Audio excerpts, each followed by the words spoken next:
Assalamualaikum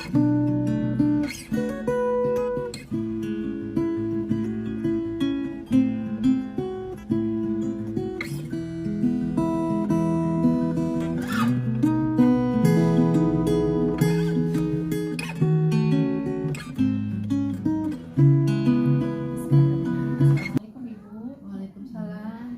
Terima kasih atas waktunya Bu, menyempatkan. Di sini saya ada beberapa pertanyaan yang akan saya berikan kepada Ibu tentang pengambilan keputusan berbasis nilai-nilai kebajikan sebagai pemimpin. Ada 9 pertanyaan yang akan saya, maaf 8, ada 8 pertanyaan yang akan saya ajukan kepada Ibu. Yang pertama, selama ini bagaimana Ibu dapat mengidentifikasi kasus-kasus yang merupakan dilema etika atau rujukan moral?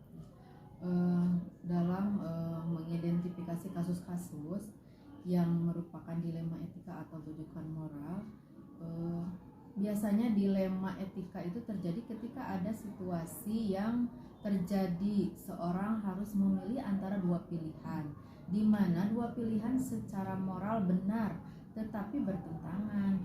Sedangkan bujukan moral adanya situasi yang terjadi ketika seseorang harus membuat keputusan antara benar atau salah. Itu biasanya mengidentifikasinya seperti itu. Ya. Kemudian yang kedua, nah selama ini bagaimana Ibu menjalankan pengambilan keputusan di sekolah untuk kasus-kasus di mana ada dua kepentingan yang sama-sama benar atau sama-sama memiliki nilai kebajikan? Ya, selama ini ya menjalankan pengambilan keputusan di sekolah itu berdasarkan prinsip-prinsip. Yang pertama, melaksanakan demi kebaikan orang banyak. Jadi dilihat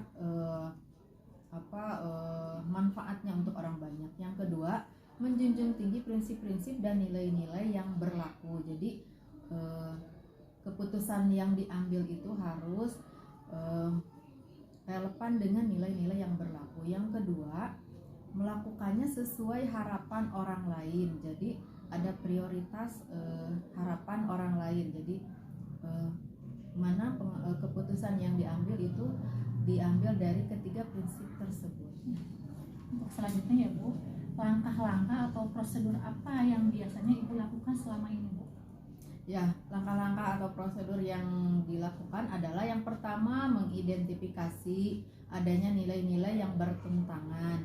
Yang kedua, menentukan siapa yang terlibat.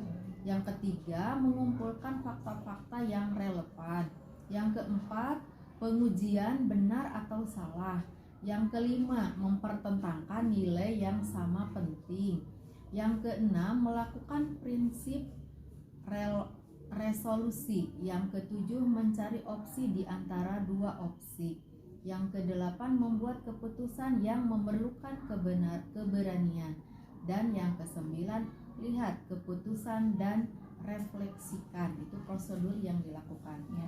Kemudian yang selanjutnya, hal-hal apa saja yang selama ini Ibu menganggap efektif dalam pengambilan keputusan pada kasus-kasus dilema etika? Ya.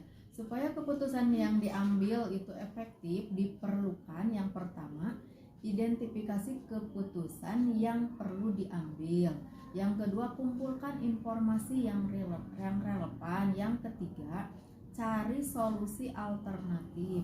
Yang keempat, pertimbangkan bukti. Yang kelima, pilih dari sejumlah alternatif.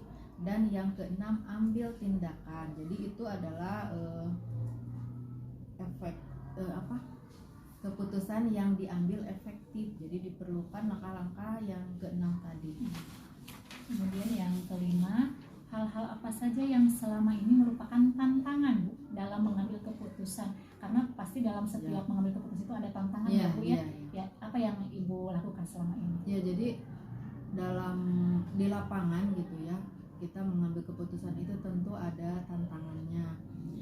Di antaranya kurang tersosialisasikannya pemahaman tentang dilema etika di sekolah yang diperparah dengan adanya sikap apatis guru terhadap pengetahuan baru. Jadi itu merupakan tantangan bagi saya dalam pengambilan keputusan terhadap kasus-kasus.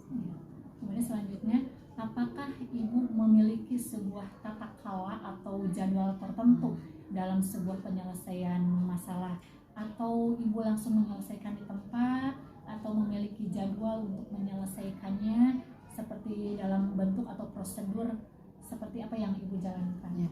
Keputusan yang dibuat itu dengan prosedur. Yang pertama, keputusan dibuat dengan fokus dan tidak terburu-buru. Yang kedua, mengumpulkan fakta sebanyak-banyaknya. Yang ketiga, terbuka terhadap kemungkinan yang ada. Yang keempat, buat dampak positif dan negatif. Yang kelima, coba ubah pandangan menjadi orang lain. Nah, dalam mengambil keputusan itu Bu, apakah ada seseorang atau apakah ada faktor-faktor apa gitu yang mempermudah atau membantu ibu dalam mengambil keputusan dalam kasus dilema etika itu Bu?